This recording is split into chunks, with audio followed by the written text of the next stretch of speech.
বাজে প্রায় 1টা 2টা, কনকনে শীত, প্রচন্ড কুয়াশা। ওই অবস্থায় আমি আপনার ঘাট পর্যন্ত নিয়ে যাব।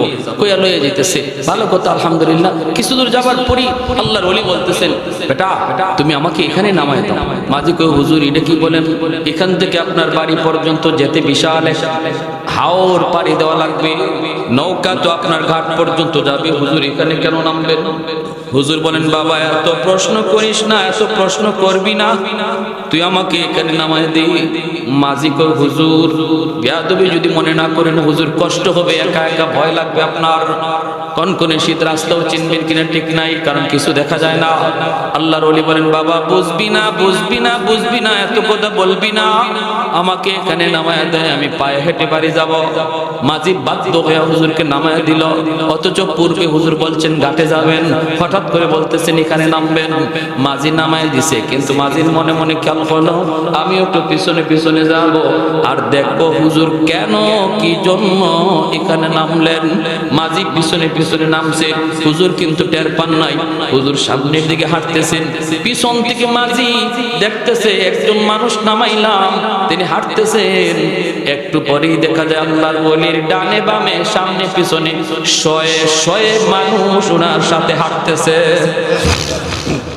মাঝির কলিজায় আর পানি নাই, হায় আমি মানুষ নামাইলাম একজন, এত মানুষ আসলো কোথা থেকে, এরা কারা, কি এদের পরিচয়? মাঝি ভয় পাইতেছে, পিছনে পিছনে যায়। আল্লাহর ওলি তো দেখেন না, মানুষগুলি হুজুরকে পাহারা দিয়া দিয়া নিয়ে যাইতেছে, আর কি যেন বলতেছে, হুজুর কি যেন জবাব দিতেছে। বাড়ি পর্যন্ত পৌঁছল, দেখে আর কোনো মানুষ নাই, হুজুর একা ঘরে ঢুকবেন। মাঝি কয়, আসসালামু আলাইকুম হুজুর। হুজুর অবাক হয়ে বলতেছেন, বেটা তুই? ও হুজুর আমি আপনার পিছনে পিছনে আইছি। কি দেখছো? চোখের পানিটা ছেড়ে কো, হুজুর আমি কি যে দেখছি, আমার কলিজায় পানি নাই, এত মানুষ কারা ছিল, এখন কোথায় গেল, এরা কারা, এদের পরিচয় কি? আল্লাহর ওলি। তখন আল্লাহর ওলি বলতেছেন, বাবা কারো কাছে বলবি না, দেখি যখন ফেলছো আমি বলি, কারো কাছে বলবি না, আমার মৃত্যুর পর বলবি। আল্লাহর খাঁটি ওলিরা জীবদ্দশায় নিজেদের কারামতি কারোর কাছে প্রকাশ করেন না, এটা হলো খাঁটি আল্লাহওয়ালা চিনার উপায়। আর ভেজাল্লা যারা, ওরা যদি এক যারা হয় বুঝায় 10 গুণ, ঠিক না? হ্যাঁ, আল্লাহর খাঁটি ওলিরা নিজেদের কারামত কারোকে বলে না। এমন কেউ যদি দেখে তারে বলে কাউকে বলবি না, কাউকে বলবি না, কাউকে বলবি না। ভাইরা বন্ধুরা, ইনিও বলতেছেন বাবা কারো কাছে বলবি না। আমি নৌকায় থাকতে এই এলাকার জিন্নাতের সরদার আমার কানে কানে আইসা কয়, হুজুর সালাম যে হুজুর, আমরা দীর্ঘদিন যাবত আপনার অপেক্ষায়, আমাদের ভিতরে অনেক গন্ডগোল চলতেছে, সমস্যার সমাধান হয় না, সবাই একমত হয়েছে আপনি যে রায় দিবেন সবাই মেনে নিব, অনেকগুলি আমাদের সমস্যা, হুজুর আপনার অপেক্ষায় আছি, অপেক্ষায়, দয়া করে আপনি এখানে যদি একটু নামেন, আমরা পাহারা দিয়ে দিয়ে আপনাকে বাড়ি পর্যন্ত পৌঁছাবো, আর আমাদের যত সমস্যার সমাধান জেনে নিব। তাহলে আল্লাহ ওয়ালা আলেমদেরকে জিন্নাত লোকে শ্রদ্ধা করে। হুসাইন আহমদ মাদানী রহমতুল্লাহি আলাইহি, কুতবুল আলম শাইখুল ইসলাম হুসাইন আহমদ মাদানী রহমতুল্লাহি আলাইহি এক লোক দেখলি খালি বলতো, বাতা দেউঙ্গা, বাতা দেউঙ্গা, বাতা দেউঙ্গা, বলে দিব। যেই মাত্র মাদানী আলাইহি রহমত দেখতেন এই লোকে দূর থেকে বলতেছে, হুজুরের সাথে তো অনেক উলামায়ে কেরাম আছে, এর ভিতর দিয়ে দূর থেকে একটা লোক একদম সাদা সিধা আওয়াম মানুষ মাদানীকে দেখেই বলতো, বাতা দেউঙ্গা, বাতা দেউঙ্গা। মাদানী দৌড় দিয়া মানুষের সরাইয়া, এইভাবে ধাক্কা দিয়া সরাইয়া তারিকে বুকে জড়াইয়া ধরতেন, বুকে জড়াইয়া বলতেন, নেহি বাতাও, নেহি বাতাও, নেহি বাতাও, না বলো না, বলো না। হে খালি কইতো বলে দিব, বলে দিব, কইয়া দিমু, কইয়া দিমু। আর মাদানী দৌড় দিয়ে গিয়া বলতেন, না ভাই তুমি কইও না, বুকে জড়াইয়া নিতেন। মানুষ সবা, উলামায়ে কেরাম সবা, কি রে কি হইছে? মাদানী আলাইহিস সালাম যখন সরে যাইতেন, তখন সে যখন একা হইতো, উলামায়ে কেরাম জিগাইতো, ভাই তুমি কি কও? কইয়ে দিমু, কইয়ে দিমু, কইয়ে দিমু, কি কইবা? কয় নেহি বাতাও। যেই কইতো তুমি কি কইয়ে দিবা? কইমু না, তোমাদেরকে কইমু। কি আজীব ব্যাপার। চলছে এইভাবে। মাদানী আলাইহির রহমার ইন্তেকাল হওয়ার পরে এই লোক মানুষের কাছে বলতেছে, হ্যাঁ এখন বলবো, এখন বলবো। গঙ্গুতে মাদানী আলাইহির রহমা একটা ঘরের মধ্যে বিশ্রাম নিয়েছিলেন রাতে। আমি জানতাম না এই ঘরে মাদানী। আমি শেষ রাতের দিকে এই ঘরের পাশ দিয়ে যাইতেছিলাম, হঠাৎ করে শুনি এই ঘরের ভিতরে জিকিরের আওয়াজ। আমি একটু তাকাইলাম ঘরটার দিকে, তখন দেখি ওই ঘরের মানুষের জিকিরের সাথে ঘরের দেয়াল, দরজা, জানালা সব জিকিরের সাথে লাফাইতেছে, সব কিছু লাফাইতেছে। আমি বাহিরে দাঁড়ায় রয়েছি অবাক হয়ে, কে সে মানুষটা ভিতরে এভাবে জিকির করে, যার জিকিরের সাথে তাল মিলাইতেছে। ঘরের দরজা, জানালা, জানা সব। দরজাটা খুলতেই আমি দেখি কুতবুল আলম শেখুল ইসলাম হুসাইন আহমদ মাদানী আলাইহির রহমা। আমারে দেখে উনি বলছেন, এটা তুমি কিছু দেখছো? বলে সব দেখছি। তখনই আবার বুকে জড়ায় বলছেন, দয়া করে কাউকে বলবো না, আমার জীবদ্দশায় কাউকে বলবা না, আমার জীবদ্দশায় কাউকে বলবা না। এজন্য আমি বলতাম না। তুমি হুজুরে দেখলে এইভাবে বলতা কেন? বাতা দেউঙ্গা, বলবো না কেন? তোমরা হুজুরের নিয়ে যেইভাবে তোমরা ব্যারিকেড দিয়ে রাখো, হুজুরদের ভিতরে গিয়ে আমি যে আল্লাহর ওলির সাথে একটু মুসাফা করবো, এই সুযোগ আমার থাকে না। এজন্য আমি কৌশলটা অবলম্বন করছি যে আমার যাওয়া লাগবে না, হুজুরাই আমার সাথে হাত মিলা। ইমাম গাজ্জালী রাহমাতুল্লাহি আলাইহি, আমার ভাইরা বন্ধুরা, আল্লাহর বহুত বড় একজন ওলি স্বপ্নে দেখেন কিয়ামতের ময়দান কায়েম হয়ে গেছে আল্লাহর গোলাম। ওই কিয়ামতের ময়দানে ইমাম গাজ্জালী রাহমাতুল্লাহি আলাইহি আমার আপনার নবীর পাশে বসা, ডান দিকে বাম দিকে অনেক উলামায়ে কেরাম বসা। ওই অবস্থায় বনি ইসরাইলের বহুত বড় পয়গম্বর মুসা কালিমুল্লাহ আমার আপনার নবীকে ডাক দিয়ে বলতেছেন, ওগো আখিরি জামানার নবী, শ্রেষ্ঠ নবী, একটা প্রশ্ন আপনাকে করি। প্রশ্নটা হলো, আপনি কি এমন বলেছেন নাকি আপনার উম্মতের উলামায়ে কেরাম আমাগো বনি ইসরাইলের নবীদের সমান? নবী বলেন, হ বলেছি তো। মুসা নবী তখন বলেন, কেমন করে এই কথাটা বললেন? আমি মুসা আর বুঝে পড়ে না, আমার কোন যুক্তিতে ধরে না, কথাটা কেমনে হলো, কেমন করে হলো? আপনার উম্মতের উলামায়ে কেরাম আমাগো নবীদের সমান কেমন করা হয়? আল্লাহর নবী তখন বলেন, যদি একটু বুঝতে চান, ওই যে আমার পাশে আমার একজন উম্মতের আলেম বসা, তারে আপনি কিছু জিজ্ঞেস করলেই বুঝে আসবে। মুসা নবী ইমাম গাজ্জালী রাহমাতুল্লাহি আলাইহির দিকে তাকালেন, নবীও ইমাম গাজ্জালীর দিকে ইশারা করলেন, আমার উম্মতের একজন আলেম এখানে বসা আছে, যান আপনি একটু জিজ্ঞেস কইরা বুঝ হয়ে যাবে, আপনার বুঝ হয়ে যাবে আমি কথাটা কেন বলেছি। ইমাম গাজ্জালীকে মুসা নবী জিজ্ঞেস করেন, মিয়ার নাম কি?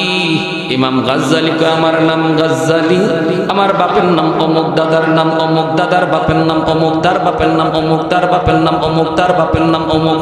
বলতে বলতে বলতে বলতে বলতে বলতে আদম আলাইহিস সালাম পর্যন্ত চলে গেছেন। মুসা নবী কই, ইডে কি রে? আমি তো আমার দাদা দাদা দাদার দাদার নাম জানবো না, তার এত 14 গোষ্ঠী নাম বলতে বলতে আদম নবী পর্যন্ত চলে গেছে। মুসা নবী তখন বলতেছে, মিয়া এত লম্বা জবাব দিতে বলি নাই, জবাব চেয়েছি তোমার নাম বলবা তুমি, তোমার নাম বেশি থেকে বেশি বাপের নাম, এত লম্বা জবাব কেন দিয়েছো? ইমাম গাজ্জালী বলেন, নবী গো, আল্লাহ আপনারে প্রশ্ন করেছিল, মা তিলকা বিয়ামিনিকা ইয়া মুসা, ও মুসা তোমার হাতেটা কি? আল্লাহ শুধু এতটুকু জানতে চেয়েছিল, হাতে কি, হাতে কি? আপনি বলবেন আসাই, এটা আমার লাঠি। জবাব হয়ে যায়, আল্লাহর জবাব হয়ে যায়। কিন্তু ওই দিন আপনি ওই জায়গায় জবাব দিয়ে শেষ দিলেন না, আপনি তো জবাবটা অনেক লম্বা করেছিলেন। আপনি বলেছিলেন, ক্বালা হিয়া আসাই আতাওয়াক্কালু আলাইহা ওয়া আহুশু বিহা আলা গনামি ওয়া লিয়া ফিহা মাআরিবু উখরা, এটা আমার হাতের লাঠি, এই লাঠি দিয়ে আমি বর্দিয়া চলি, এই লাঠি দিয়ে ছাগল চড়াই, এই লাঠি দিয়ে গাছের পাতা পারি। ওগো নবীজি, আল্লাহ আপনাকে লাঠি দিয়ে কি করেন জানতে চায় নাই, আল্লাহ শুধু জানতে চেয়েছিল হাতে কি, বলবেন লাঠি। ওই দিন আল্লাহর প্রশ্নের জবাব কেন জবাব লম্বা দিলেন? আগে বলেন, এরপরে আমি জবাব দিব। মুসা আলাইহিস সালাম কয়, হায় হায় কার বাটে বললাম? মুসা আলাইহিস সালাম তখন জবাব দিয়া কয়, মিয়া এত লম্বা জবাব কেন দিছি, তোমার হিসাব দেওয়া লাগবে না।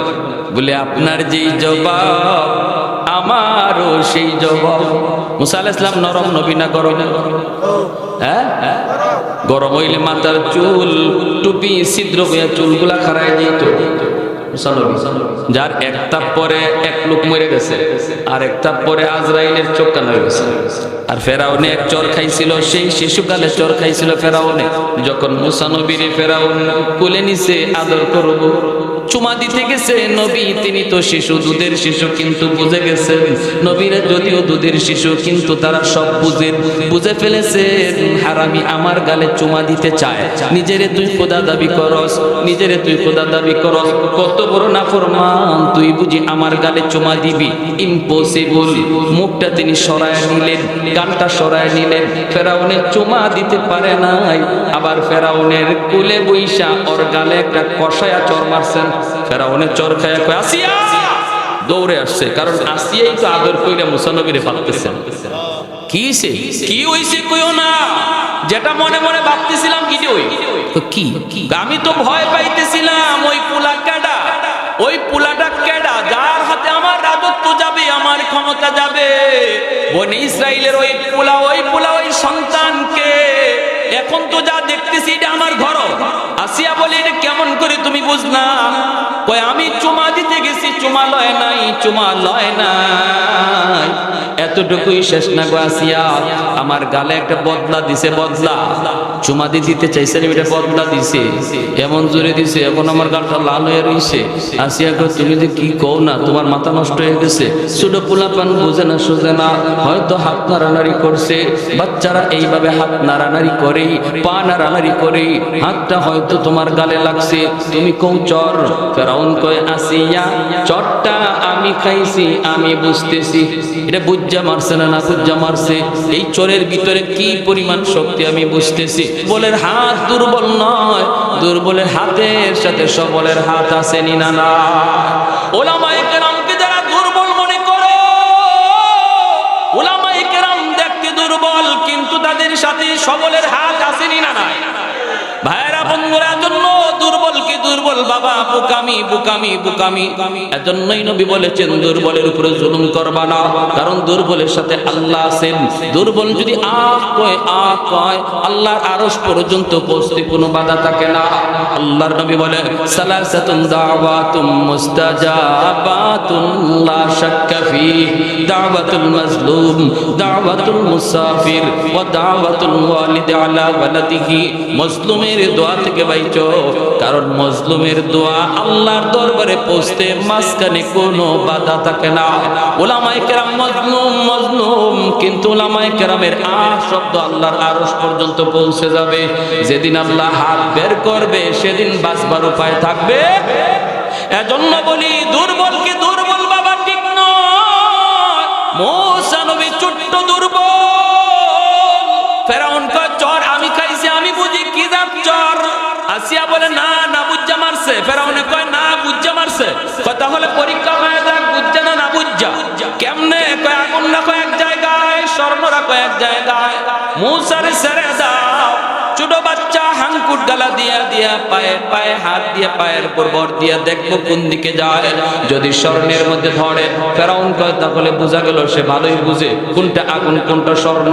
কালার যদিও একরকম, আগুন স্বর্ণ সে ভালো বুঝে। অতএব চটটাও আমাকে বুঝেই মারছে। আর যদি আগুনে হাত দেয় তাহলে বোঝা যাবে বুঝে না, চটটা না বুঝা মারছে। মুসা নবীরে ছেড়ে দিছে। ছোট্ট দুধের বাবু, তিনি তো আট দিয়া পায়ের উপর ভর করে যাইতেছেন। ছোট মানুষ, বুঝ আছে পুরাপুরি। নবী তো এজন্য শিশুকালে আল্লাহ বুঝ দিয়া রাখছেন পুরাপুরি, ভালো করে বুঝতেছেন এটা আগুন, এটা স্বর্ণ। স্বর্ণের দিকে আগাইতেছেন, স্বর্ণের দিকে আগাইতেছেন। ফেরাউন আসিয়ারে কয় ও আসিয়া দেখো কই যায়, দেখো কোন দিকে যায়, দেখো কোন দিকে যায়। বুঝছো চটটা বুঝছে না বুঝছা? আসিয়ার ভয় পাইতেছেন, হায় রে যদি যায় স্বর্ণের মধ্যে হাত দেয়, সাথে সাথে ফেরাউন তলোয়ার দিয়ে টুকরা করে ফেলবে, দু টুকরা করে ফেলবে। ভয় আসিয়ার অন্তরে, ভয় আসিয়ার অন্তরে ভয়। আল্লাহ পাক সব দেখতেছে। রব্বুল আলামিন কয়, জিবরাইল তাড়াতাড়ি করে আমার মূসার কাছে যাও। গন্ডগোল বাজায় দিতেছে, গন্ডগোল বাজায় দিতেছে। আমি আল্লাহর কুদরতের খেলা এখানেই শেষ হবে না, খেলাটা আর একটু বাড়ানো দরকার। মূসা যখন হাত দিতে চাইবে স্বর্ণে, তুমি জিবরাইল অদৃশ্য থেকে হাতটা আগুনে দিয়া দিবা। সুবহানাল্লাহ। আস্তে করে দিতে চাইবে স্বর্ণে, কারণ আমার নবী বুঝে তো হাত দিব স্বর্ণের দিকে, কিন্তু হাতটা তুমি আগুনে দিয়া দিও।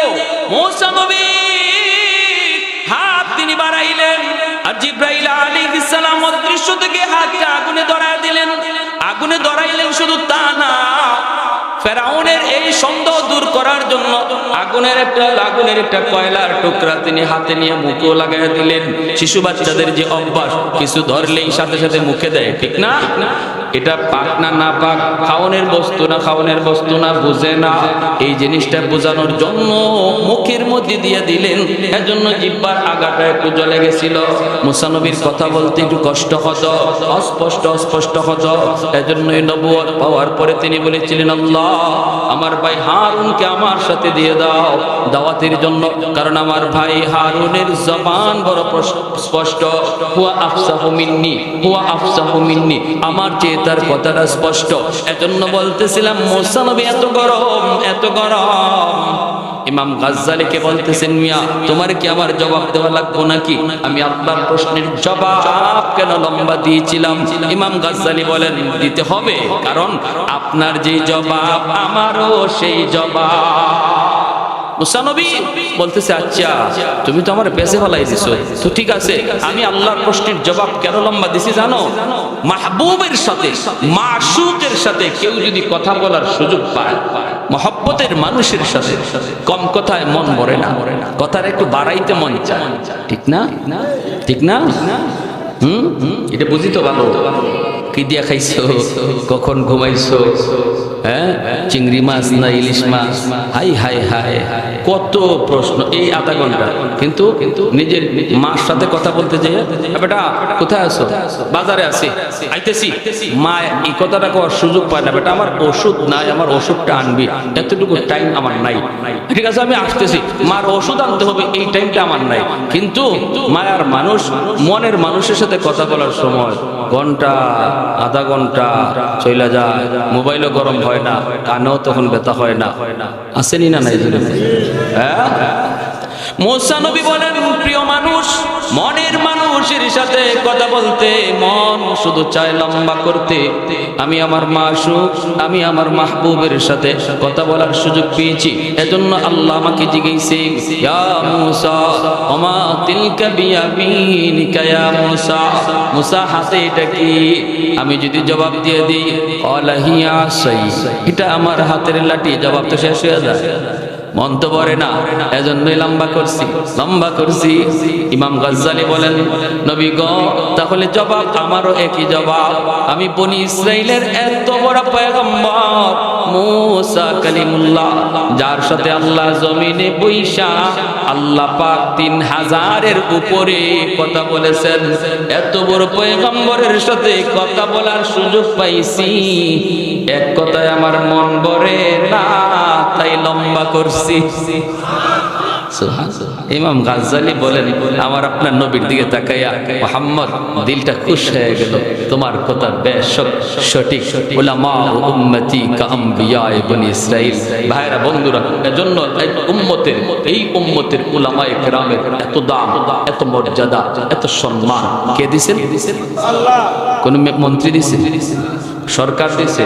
উলামায়ে কেরামের সম্মানটা কে দিছেন? আর একটু জোরে বলেন, কে দিছে? কারণ হলো সিনার ভিতরে আমার মালিকের কালাম, ঠিক কিনা? জোরে বলেন।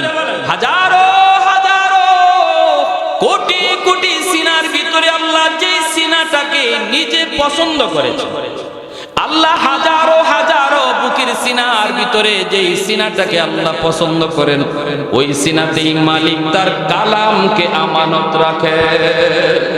ইচ্ছা করে বাহাদুরি করে হাফেজে কোরআন হওয়া যায় না। বাহাদুরি করে মুফতি মুহাদ্দিস হওয়া যায় না, আল্লাহর একান্ত রহমত লাগে, ঠিক কিনা?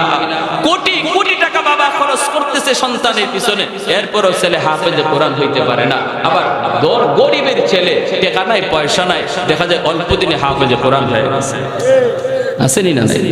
হ্যাঁ, ছোট্ট ছোট বাচ্চা ঠিক মতো এখনো বাড়ি জিগাইলে বাড়ি বলতে পারবে না, এখনো দাদার নাম জিজ্ঞেস করলে দুইবার দামের মধ্যে পেস লাগাবে, কিন্তু আল্লাহর কোরআনের হাফেজ হয়ে গেছে। আসেনি না? নাই। এটা বাহাদুরি করে সম্ভব? সম্ভব এটা? বাবার পয়সা থাকলে সম্ভব, বাবা মন্ত্রী হলে সম্ভব? অসম্ভব। এটা একান্ত আল্লাহর, একান্তই আল্লাহর রহমত, আল্লাহর। যেই সিনার ভিতরে আল্লাহর কালাম থাকে, ওই সিনারে জাহান্নামের আগুন জ্বালাইতে পারে না। দুনিয়ার আগুন তো না, জাহান্নামের আগুন পর্যন্ত জ্বালায় না, কারণ এই সিনাটা আল্লাহর নিজের পছন্দ করা। দিল্লির শাহী মসজিদ 10,000-এর উপরে একসাথে মানুষ নামাজ পড়তে পারে। জুম্মার নামাজ পড়ে মুসলমান বের হয়েছে, এমনি খ্রিস্টান এক পণ্ডিত ইঞ্জিল কিতাব হাতে লইয়া বলতেছে, মুসলমান তোমরা বলো কোরআন সত্য, ইসলাম ধর্ম সত্য, আমরা বলি ইঞ্জিল কিতাব সত্য, খ্রিস্টান ধর্ম সত্য। বিতর্কের কোনো প্রয়োজন নাই, চলো একটা চ্যালেঞ্জ করে নিই, চ্যালেঞ্জ করে নিই। মুসলমানরা কয় কিসের চ্যালেঞ্জ? কই চ্যালেঞ্জ হলো তোমরা আগুনের ভিতরে কোরআন ফালাইবা, আমি আমার হাতের ইঞ্জিল আগুনের ভিতরে ফালাবো, প্রমাণ হবে কোন কিতাব জ্বলে আর কোন কিতাব জ্বলে না। যেই কিতাব জ্বলবে না এই কিতাবও সত্য, এই ধর্ম সত্য। মুসলমানরা কয় আমরা এত কিছু বুঝি না, আল্লাহর কালাম আগুনে ফালানো আমাদের পক্ষে সম্ভব না, আমাদের পক্ষে সম্ভব না। কোন মুসলমান যদি নামাজ ঠিক মতো নাও পড়ে, তবু আল্লাহর কোরআন আগুনে জ্বালাইতে পারে। আরেকটু যদি পারে, যদি কোনো বেঈমান এমনটা করে, তারে শায়েস্তা করার জন্য জীবন দিতে রাজি, ঠিক কিনা? ভাইরা বন্ধুরা, মুসলমানরা কয় এত কিছু বুঝি না, চলো বড় হুজুরের কাছে যাই। তৎকালীন সময়ে বড় হুজুর শাহ আব্দুল আজিজ মুহাদ্দিস দেহলভী রহমাতুল্লাহি আলাইহি আমাদের আকাবির উলামায়ে দেওবন্দের সূর্য সন্তান।